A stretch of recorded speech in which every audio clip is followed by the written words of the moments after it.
जय महाराष्ट्र। मी शिवसेना उद्धवजी बाळासाहेब ठाकरे या पक्षाचा तालुका प्रमुख सोपान काका मोरे, शिरूर कासार। खरं तर या शिरूर कासार तालुक्यामधील शिरूर कासार शहरासह शिरूर तालुक्यातील जे ग्रामीण लोकांना या ज्ञानराधामधील सुरेश कोटेंनी इतकं गोड बोलून प्रेमाने जहर पाजलेला आहे, लोकांना फसवलेला आहे। आणि याला सर्वस्व जिम्मेदार खरं तर सरकार आहे। कारण एवढी मोठी रक्कम या ज्ञानराधा बँकेतून आउटपुट होती, इनपुट होती, लोक टाकते काढते, एवढं मोठं टर्नओव्हर होत आहे। मग याचं सरकारने याच्यावर खरं तर निर्बंध लावायला पाहिजे होते की तुम्ही हे पैसे आणता कुठून, इतका मोठा व्यवहार तुमच्या ज्ञानराधा बँकेमध्ये होतो कसा। करोडो रुपये, मला सुद्धा पेन आणि लिहिता येणार नाही एवढी मोठी रक्कम आहे या ज्ञानराधा बँकेमध्ये, आणि ह्या लोकांना फसवलं आहे या सुरेश कोटेंनी। तर मला वाटतं 1-2 वर्ष झालं आहे ना, किती 2 वर्ष झालं जवळपास सुरेश कोटेला अटक झाली, त्या अर्चना कोटेला अटक झाली, या सगळ्या काही गोष्टी होऊन सरकारने देखील या ज्ञानराधाने जे सुरेश कोटेची जी संपत्ती आहे ही जप्त केली। व संपत्ती जप्त करून अजून सुद्धा ज्ञानराधामधील जे ठेवीदार आहेत हे वाट बघत आहेत। ज्ञानराधाची जी संपत्ती आहे एवढी मोठी संपत्ती जमा करून सुद्धा तुम्ही आतून या गोरगरीब लोकांना वितरण केली नाही, गोरगरीब ठेवीदारांना तुम्ही ती वाटली नाही, तर तुम्ही कधी वाटणार आहेत।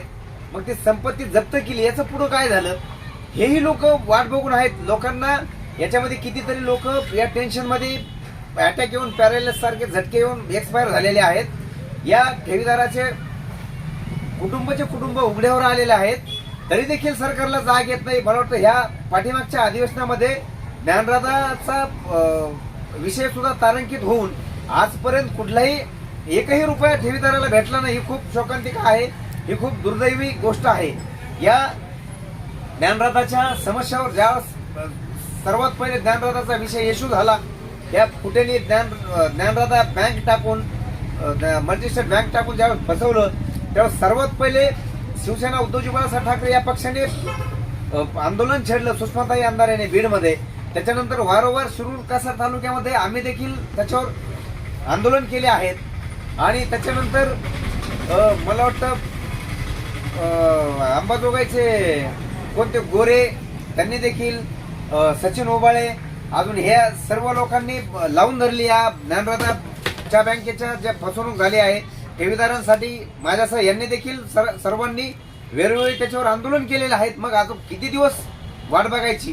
जर समजा ह्या महिन्या 2 महिन्याच्या आत जर समजा ज्ञानराधा बँकेचे पैसे शासनाने म्हणून तुम्ही जे संपत्ती सुरेश कोटेची जमा केलेली आहे ती संपत्ती जप्त केली, म्हणजे पुढे काय झालं? तुम्ही द्यायला पाहिजेत ना ते पैसे।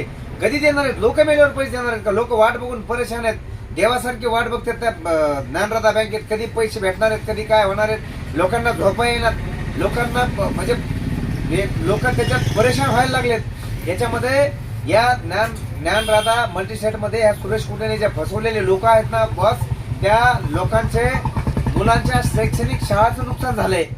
त्या ज्या ज्ञानराधामध्ये ज्यांचे पैसे गुंतलेत त्या ठेवीदार बांधवांचे कितीतरी वयोवृद्ध जे आजी आजोबा होते, आई वडील होते, ते एक्सपायर झाले, त्यांच्याकडे पैसे नव्हते।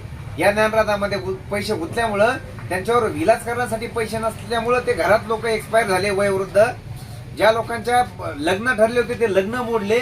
काही लोकांनी जमीन विकल्या होत्या, जमीन विकून दुसरीकडे कुठेतरी त्यांना जमीन घ्यायची होती, काहीला विहीर खांदायची होती, काहींना घर बांधायचं होतं, काहींना बैलजोडी घ्यायची होती, काहींना शेती अवजार घ्यायचे होते। इतके मोठे स्वप्न भंग केले त्या सुरेश कोटेने। त्याच्यानंतर या शासनाने, मी शासनाला या माध्यमात सोशल मीडियाच्या माध्यमातून एक चेतावणी देतो, तुम्ही येत्या महिन्याभराच्या आत या गोरगरीब ठेवीदारांचा हा प्रश्न मार्गी लावा। जे संपत्ती जप्त केली ती सर्वात पहिले वितरण करा, ती वाटण्याचं काम तुम्ही आता तात्काळ करा। त्याच्यानंतर उर्वरित जी संपत्ती आहे ती जप्त करून देखील वाटण्याचं काम करून असं या ठेवीदारांना याच्यामधून मोकळं करा। जे संभाजीनगरचे आपले ते संपादक आहे सुनील भाऊ टाक यांच्या माध्यमातून देखील चांगल्या पद्धतीचं या ज्ञानराधाचा विषय हातावर घेतलेला आहे। याच्यानंतर मी एक 4-8 दिवसाच्या आसपास या शिरूर कासार तालुक्यामध्ये, या शिरूर कासार शहरातील ग्रामीण भागातील शिरूर कासार तालुक्यातील जेवढे ठेवीदार आहेत यांच्यासाठी मी पुन्हा एकदा शिरूर कासार शहरातील जिजामाता चौकामध्ये चक्का जाम भव्य दिव्य सर्व ठेवीदारांना घेऊन एक मोर्चा शिवसेना उद्धवजी बाळासाहेब ठाकरे, आदिनाथ भाऊ खेडकर, उल्हास भाई गिराम यांच्या माध्यमातून केल्याशिवाय राहणार नाही। मी तुर्तास थांबतो। जय हिंद, जय महाराष्ट्र।